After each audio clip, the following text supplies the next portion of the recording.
Hello, you, Hey. you gamers, you. What is up, people? Welcome back to the weekly Respawn recap. We hope you all enjoy. We got some great stuff for you.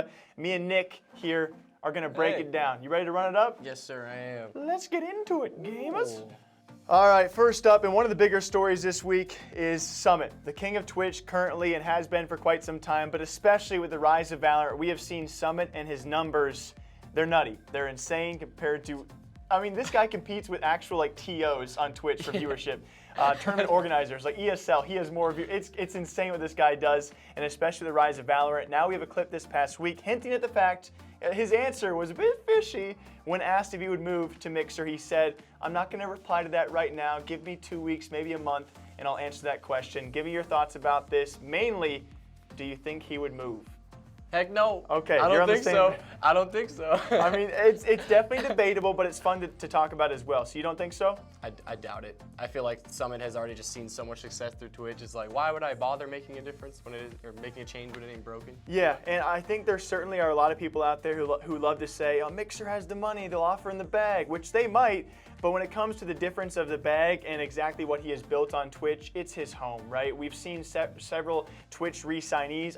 I honestly think we've seen a lot of streamers re-sign under the rug that are going to wait it out to announce it. XQC, I think. I was going to say, we'll hear about some. We got to. And I think Summit's one of them. We could be wrong, obviously, but like you said, he's built so much there. Now 80,000+ subscribers, the viewership, the donations.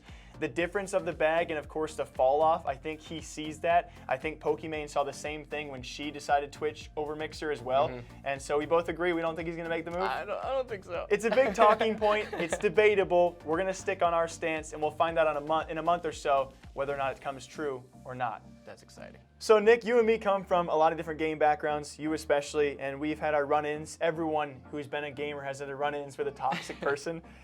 This past week, we talked about the perfect game for Toxicity possibly being Valorant. We're still in closed beta. We're already seeing tons and tons of complaints of this game being very toxic, and the fact it's a perfect crossover of many, it's like the culmination of many toxic communities now in one. Yeah, you add CSGO, League, Overwatch, CS:GO. League of Legends, and then voice chat. Cesspool. It's like, with yeah, voice chat. all those League of Legends people who can't actually talk and say the things they've been typing out for years can now say it. It's almost like the pinnacle of toxicity, and so we're certainly seeing that. You know, what do you think about this? Could this possibly be the most toxic game ever? I want to say it'll just be like any other game, but I have ran into my fair share of toxicity as well. Yeah. I think like within the first few days, I was like, this dude just like pooping on one of my teammates that I queued up with, and I was like, it is the closed beta, dude. Yeah. Like, we just started. People are already still learning experts. this game. Exactly. Yeah. There are experts, though. That's the scary part. Yeah, I mean, yes, there are nutty people. From my own experience, I actually have not had any toxic people because I've been 3 or 4 man stacking, but everyone else that I've talked to has been like, yeah, if you solo queue in this game, you will within get a couple of reamed. games. Yeah, and especially if you're bad and you're solo queuing, you are doomed. But I think you make a really good point that every game's going to be like this nowadays, but with this being the perfect culmination, we're going to see it maybe a bit more, but this is just like CSGO, League, Overwatch. It's just all those fan bases going to one. So I think you're right, it's very similar. We will see if it gets any worse. Too bad, Yeah. All right, Nikki, we've had our fair share of debatable things out there and arguments from both sides like we like to touch on. This being community versus some top streamers out there being bothered by Valorant streamers restreaming reruns or VODs. I can now name you so many top figures out there, Summit being a prominent one, Myth out there, Osman, Dr. Lupo, tons of top streamers pissed off by other now top streamers with this rise of Valorant. We saw Yasuo this past week leak his financial details. We found out he makes a lot more than us. In a span of 12 days, he was raking in a lot of money, a lot of which came from himself doing these extended streams of restreaming reruns and VODs. Now we see Anomaly and Frosty, and I don't want to just name those few names, but there are a lot of others doing the same exact thing. Because Valorant right now, the viewership of these drops is so insane, so too is the income. What are your thoughts on this as a general viewer? Not from the perspective of these top streamers being angered by it. What are your thoughts just in general about these streamers restreaming their VODs? It feels annoying. It feels cheap. I don't know.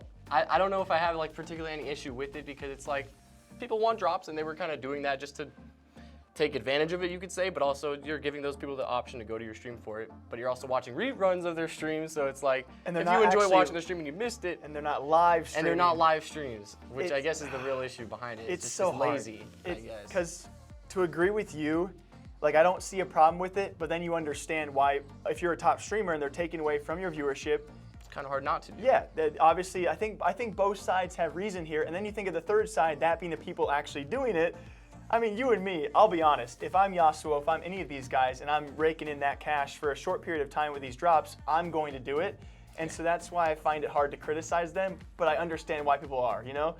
That's like I was calling them lazy, but at the same time, I can acknowledge that I'm lazy. Yeah, and like if I can be lazy and make that much money, I don't know. Why the heck not? It just, so many sides to it. You guys, of course, can leave your thoughts down below. People are pissed. What's new? All right, this next story is, oh my, I love these kind of stories, man. You've had a lot of great stories, but I love kind of taking these stories from you. That being TSM and Liquid, the latest controversy, which I don't think we're gonna see for a long, long time. A girlfriend is the active president of one of the top esports organization, that being TSM Lena, and we now have, as of us recording this, it's very, very close to being sold. The actual Liquid Doublelift contract, apparently him going to TSM to join his girlfriend. What do you think? I kind of take a very similar stance to you in what you took in the video. If it's my girlfriend over there and it's like, it's TSM. It's still like a huge Yes. organization and it's still like very prestigious, you know. Why do I not want to be over there if I can have two wonderful things at once, I guess? Dude, that was so nice. That was so nice. That sounded a little weird. No, but yeah, you have a wonderful team and a wonderful girlfriend. Yes. And you're probably making the same wonderful amount of money. And I think Monte Cristo, who made the point of this could be a conflict of interest, is just too much of a talking point. We'll talk about that later. But yeah, do I blame the guy? No. I don't. Can I see this? It's a weird circumstance. For sure. And we'll just see how TSM deals with it. We'll see if it goes through, and we'll talk about it next week in more detail. This one was a doozy. This one made my day.